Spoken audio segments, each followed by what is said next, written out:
दिवाळीच्या दिवसामध्ये तुम्ही सुतळी बॉम्ब, लक्ष्मी हे पानपट्टी म्हणतात ते उडवलेली असेल, बाण सोडलेले असतील, भुईनळे उडवले असतील, परंतु लहानपणी तुम्ही कधी चमनचिडी उडवली का हो? कारण तो चमनचिडी हा जो फटाका आहे ना, तो माझ्यासारख्या खट्याळ माणसाला जास्त मोहात पाडतो. त्याचं कारण असं आहे, ती चमनचिडी कुठं जाईल हे तुम्हाला 100% सांगता येत नाही. बॉम्बचा आवाज होईल, बाण वरती जाईल, भुईनळा असा मस्त उडेल, परंतु चमनचिडी कुठं जाईल हे सांगता येत नाही.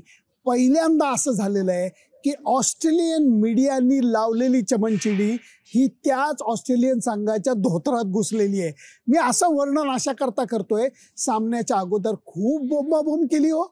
हे पिच खास बनवलेलं नाहीये, डॉक्टर्ड आहे, म्हणजे ह्याच्याशी छेडखानी केलेलं हे पिच आहे वगैरे अशी वर्णने यांनी केलेली होती. आणि त्यामुळे ऑस्ट्रेलियन टीम किंवा बरेचसे संघ असं म्हणत असतात, बाहेर काय बोलतायत त्याच्याकडे आमचं लक्ष नसतं. प्रत्यक्षात सगळ्या खेळाडूंचं बाहेर काय बोलतायत, बाहेर काय लिहितायत याच्याकडे बरोबर लक्ष असतं.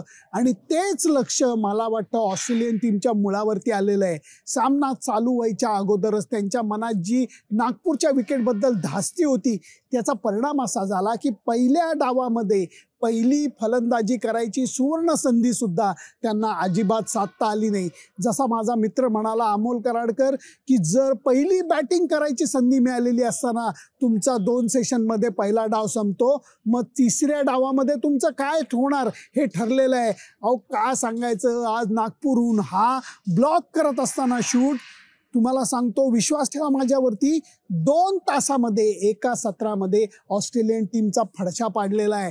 आणि हे फडशा पाडत असताना ते समोरचा संघ विकेटला दोष देऊ शकलेला नाहीये. पॅट कमिन्सनी सुद्धा हे प्रेस कॉन्फरन्समध्ये मान्य केलेलं आहे की आम्ही विकेटमुळे हारलोय असं म्हणता येणार नाही.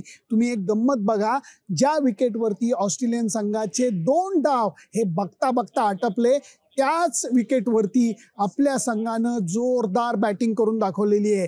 प्रमुख फलंदाज मी म्हणलं तसं 5 पैकी 4 फलंदाज लवकर आउट झाले, पण 3 ऑलराऊंडर्सनी धमाल बॅटिंग केलेली आहे. अक्षर पटेलनी तर 80च्या पुढचा टप्पा गाठून दाखवला.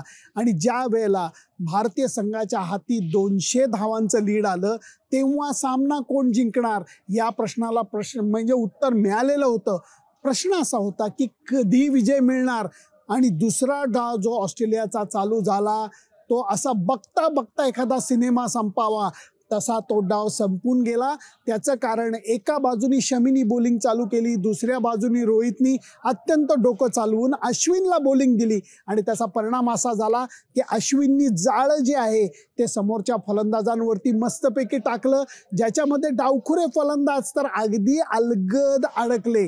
आणि त्याचबरोबर सर रवींद्र जडेजांनी पहिल्या डावामध्ये 5 विकेट काढल्या होत्या, दुसऱ्या डावामध्ये सुद्धा 3 विकेट काढल्या, ज्याच्यातली लबुशेनची विकेट, नो बॉलवरती काढलेली स्मिथची विकेट ही लक्षात राहण्यासारखी होती.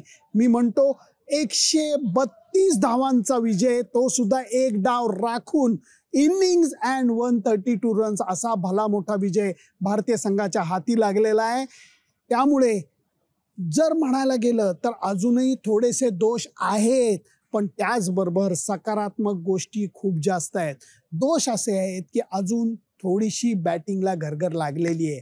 अजूनही प्रमुख खेळाडू चांगली कामगिरी करत नाही आहेत. के.एल. राहुल असू देत, विराट कोहली असू देत, यांना अजून लय गवसत नाही आहे. विराट कोहलीचं कसोटीमधल्या शतकांची जी प्रतीक्षा आहे ती वाढत चालली आहे. के.एल. राहुलवरती टीकेचा सूर वाढत चाललेला आहे. आणि त्याचबरोबर बाकीचे पुजारा जो आहे तो ह्या इनिंगमध्ये फेल जरी गेलेला असला तरी मला खात्री आहे तो शतकाकडे वाटचाल करायला लागलेला आहे. 100 सेंचुरी 100 टेस्ट मॅचेसपासून तो आता जास्त लांब नाही आहे. तो नक्की पुनरागमन करेल. सूर्यकुमार यादवला पहिल्याच टेस्टमध्ये कळून चुकलं असेल की आपण कितीही चांगले खेळाडू असलो तरी कसोटी क्रिकेट हे वेगळं असतं आणि म्हणूनच त्याला टेस्ट म्हणलं जातं.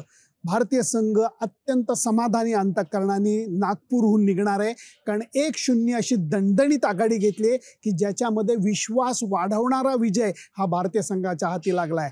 उलट पक्षी ऑस्ट्रेलियन संघाच्या मनामध्ये लक्ष प्रश्नचिन्ह असतील आणि त्यांना हे शोधून काढायला वेळ कमी पडणार आहे की आता भारतीय फिरकी विरुद्ध उत्तर शोधायचं तरी कसं, धावा जमा करायच्या तरी कशा. भारतीय संघाच्या खेळाडूंना धावा करण्यापासून रोखायचं तरी कसं. आणि त्यांनी काही जाळी ही स्वतःवरती ओढून घेतली आहेत. एकीकडे ॲस्टन ॲगर खेळलेलं नाहीये, दुसरीकडे टॉड मर्फीनी 7 विकेट काढलेले आहेत. त्यामुळे आता लायनला काढू शकत नाही, तो त्यांचा सर्वश्रेष्ठ ऑफ स्पिनर आहे. आणि दुसरीकडे टॉड मर्फीनी एवढी जबरदस्त कामगिरी केली आहे. स्टार्क, हेझलवूड यांच्यापैकी कुणी जरी परत आलं तरी 3 फास्ट बॉलरनी ही टीम दिल्लीला खेळू शकत नाही. अशा असंख्य अडचणी त्यांनी स्वतःसाठी निर्माण केल्या. भारतीय संघ मात्र आता दिल्लीच्या विमानाचा प्रवास करायला निघत असताना मनामध्ये एवढंच धरून चालेल, रात गई बात गई, चांगला विजय झाला, समाधान आहे अंतःकरणामध्ये. परंतु नया दिन नई रात क्रिकेटमध्ये म्हणलं जातं तसं आता नवीन टेस्ट मॅचची तयारी करायला पाहिजे. त्यामुळे दिल्लीलाही मी जाणार आहे. 2 दिवस इथं थोडीशी मजा करून विश्रांती घेऊन, तेव्हा आता दिल्लीला भेटूयात.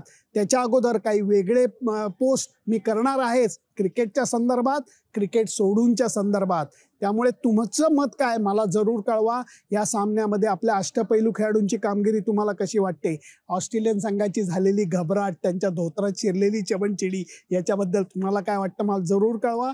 त्याच्याकरता माझं फेसबुक पेज, माझं यूट्यूब चॅनल सबस्क्राईब करायला विसरू नका. Bye bye.